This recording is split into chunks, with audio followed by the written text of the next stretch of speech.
বিষ্ণুপুর নামটি শুনলেই আমাদের মাথায় আসে পোড়ামাটির শিল্প, বালুচরী শাড়ি এবং মল্লরাজের বিভিন্ন ঐতিহাসিক টেরাকোটার মন্দির। নমস্কার, আমি রজত। আজকে আপনাদের ঘুরিয়ে দেখাবো ঐতিহাসিক মন্দির নগরী বিষ্ণুপুর।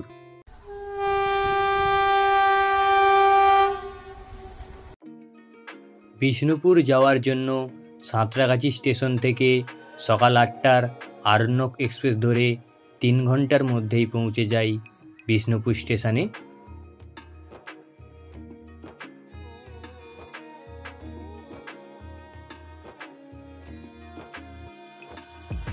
স্টেশনের 3 নম্বর প্ল্যাটফর্মের দিকের ওভারব্রিজ দিয়ে স্টেশনের বাইরে বেরোলাম। বিষ্ণুপুর ঘুরে দেখার জন্য স্টেশনের বাইরে অনেক 4 চাকা, টোটো, অটো পেয়ে যাবেন। প্রথমে চলে রাসমঞ্চ থেকে নিয়ে যাবো, টিকিট কেটে 25 টাকা। ওখান থেকে মদনমোহন থেকে আপনার জায়গায় হচ্ছে পাথরের গেট, পাথরের রথ, আর হচ্ছে লালজি মন্দির, রাজবাড়ি এলাকা, ক্যামেরাই, মিনময়, গোল বাংলা, চিনস্তা কামান, গুলমদল।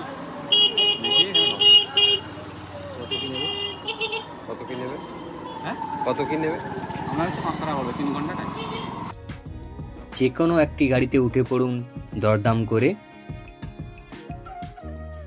প্রথমেই আমরা চলে গেলাম বিষ্ণুপুরের ঐতিহাসিক রাসমঞ্চে দেখতে। 1600 খ্রিস্টাব্দে মল্লভূমের রাজা হাম্বির মল্লদেব এটি তৈরি করেছিলেন। 1932 সাল পর্যন্ত রাসমঞ্চটি রাস উৎসবের সময় অন্যান্য মন্দির থেকে ভগবান কৃষ্ণের মূর্তি এনে রাস উৎসব পালিত করা হতো, কিন্তু পরে আর্কিওলজিক্যাল সার্ভে অফ ইন্ডিয়ার অধীনে আসার পর তা বন্ধ হয়ে যায়। এটি বিষ্ণুপুরের মাকড়া পাথরের তৈরি প্রাচীনতম একটি মন্দির। এই মন্দিরের চূড়াটি পিরামিড আকৃতির আর তলাটি কুঁড়েঘর আকৃতির। রাসমঞ্চে প্রবেশের জন্য টিকিটের মূল্য অনলাইনে কাটলে 20 টাকা, অফলাইনে কাটলে 25 টাকা। টিকিটটি গুছিয়ে রাখবেন, এই টিকিট দিয়েই বিষ্ণুপুরে অন্যান্য মন্দির দেখে নিতে পারবেন। রাসমঞ্চ দেখার পর চলে এলাম পরবর্তী দর্শনীয় স্থান ছিন্নমস্তা মন্দির দেখার জন্য।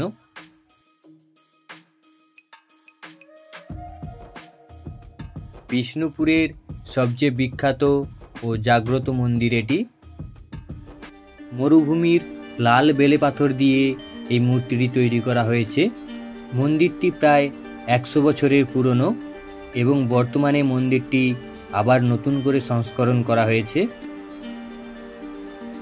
ছিন্নমস্তা মন্দিরের বাইরেই অনেক দোকান রয়েছে, যেখানে সুন্দর সুন্দর সব পোড়ামাটির তৈরি শোপিস ও ঘর সাজানো জিনিস, গয়নাগাটি বিক্রি হচ্ছে।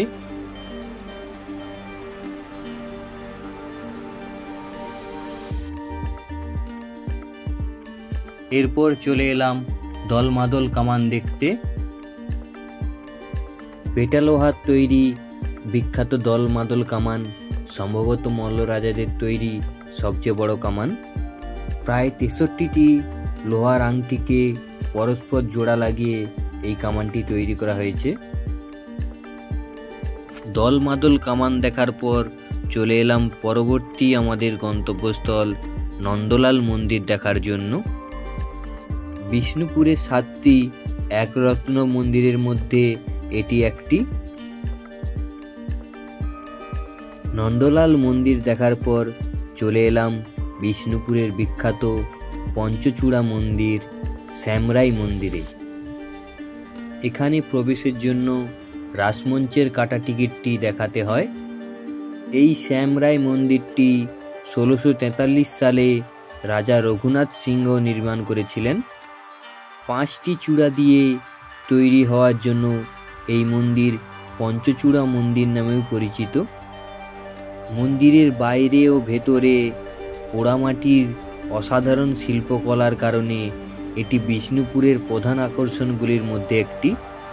মন্দিরের দেওয়ালে পাথরের ওপর রাধাকৃষ্ণের প্রেম, মহাভারতের যুদ্ধ ইত্যাদি ফুটিয়ে তোলা হয়েছে। মন্দিরের বাইরে পোড়ামাটির তৈরি সুন্দর সুন্দর জিনিসের দোকানও অনেক রয়েছে।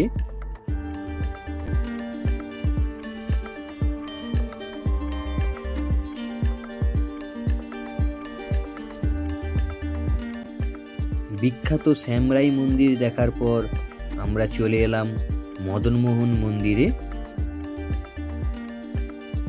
এটিও একটি একরত্ন শৈলীতে তৈরি মন্দির। 1694 সালে মল্লভূমের রাজা দুর্জন সিংহদেব এটি নির্মাণ করেন। এই মন্দিরটির কাঠামো বাঁকানো ছাদ এবং একটি রত্নসহ গর্ভগৃহ নিয়ে তৈরি। মন্দিরটি ভগবান রাধা কৃষ্ণকে উৎসর্গ করা হয়েছে এবং মন্দিরের দেওয়ালে অসাধারণ সব শিল্পকলার নিদর্শন রয়েছে। বিষ্ণুপুরের বিখ্যাত বালুচরী শাড়ির বেশিরভাগই ডিজাইন এই মন্দির থেকে অনুপ্রাণিত। মদনমোহন মন্দিরের পর চলে এলাম লালজি মন্দির দেখার জন্য।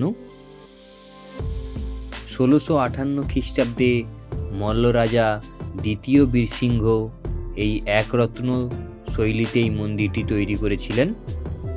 এই মন্দিরটিও ভগবান রাধা কৃষ্ণ ঠাকুরকে উৎসর্গ করা হয়েছে। মন্দিরের পাশে একটি নাট মঞ্চ ও একটি তুলসী মঞ্চ এবং পেছনের দিকে একটি ভোগশালও রয়েছে।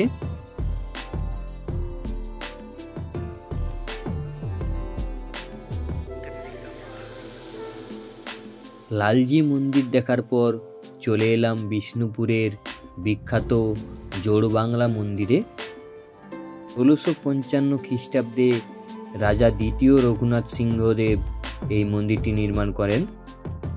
এটি বিষ্ণুপুরের সেই কয়েকটি মন্দিরের মধ্যে একটি যেগুলি এখনো অক্ষত অবস্থায় রয়েছে। লগ্ন থেকে বাইজিকে নিয়ে এসেছিল, ওনার নাম ছিল লালবাই। ওনার ওই রাজার সঙ্গে নৌকো বিহার করতে বলে রানীমা জেনে রানীমা ওই বাইজিকে হত্যা করতে ঝিলে ডুবিয়ে, ওই ঝিলে আমরা নিয়ে যাচ্ছি।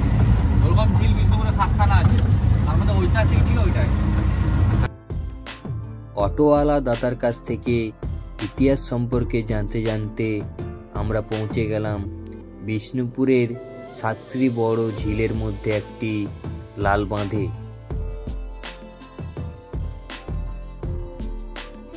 এই ঝিলের জলে ডুবিয়ে লালবাইকে হত্যা করা হয়েছিল বলে এই ঝিলের নাম লালবাঁধ।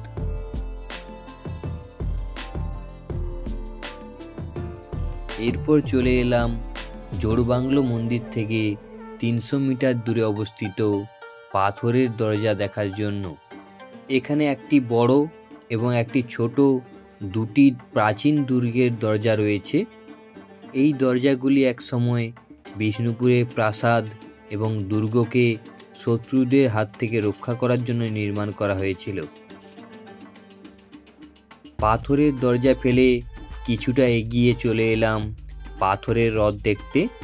এই ছোট্ট পাথরের রথটি বিষ্ণুপুরের মন্দির স্থাপত্যের প্রতীকী হিসেবে নির্মাণ করা হয়েছিল। এটি কিছুটা নন্দলাল মন্দিরের মতো দেখতে। এরপর চলে এলাম বিষ্ণুপুরের বিখ্যাত সর্বমঙ্গলা মন্দিরে। 16 শতকে বিষ্ণুপুরের রাজা বীর হাম্বির এই মন্দিরটি নির্মাণ করেন। এই মন্দিরে মা দুর্গাকে পূজা করা হয়। বিষ্ণুপুরের সব ঐতিহাসিক স্থানগুলি দেখার পর আমরা চলে এলাম বিষ্ণুপুর মেলা প্রাঙ্গণে। আমরা বিষ্ণুপুর মেলার উদ্বোধনী দিনে গিয়েছিলাম, তাই এই ঐতিহ্যবাহী মেলা দেখার সুযোগ আমাদের হয়েছিল। প্রতি বছর ডিসেম্বর মাসের শেষের দিকে এই মেলাটি আয়োজিত হয়। মেলায় পোড়ামাটির হাতে তৈরি জিনিস, বালুচরী শাড়ি ও অন্যান্য হস্তশিল্পের স্টল রয়েছে।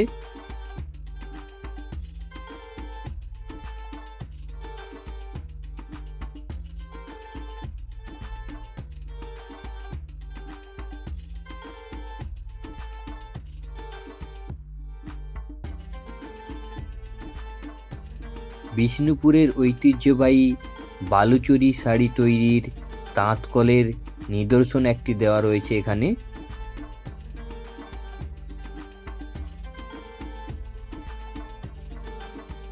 বর্ণাঢ্য শোভাযাত্রার মাধ্যমে এই বিষ্ণুপুর মেলার শুভারম্ভ ঘটে। এই বিষ্ণুপুর মেলা প্রায় 1 সপ্তাহ ধরে অনুষ্ঠিত হয়।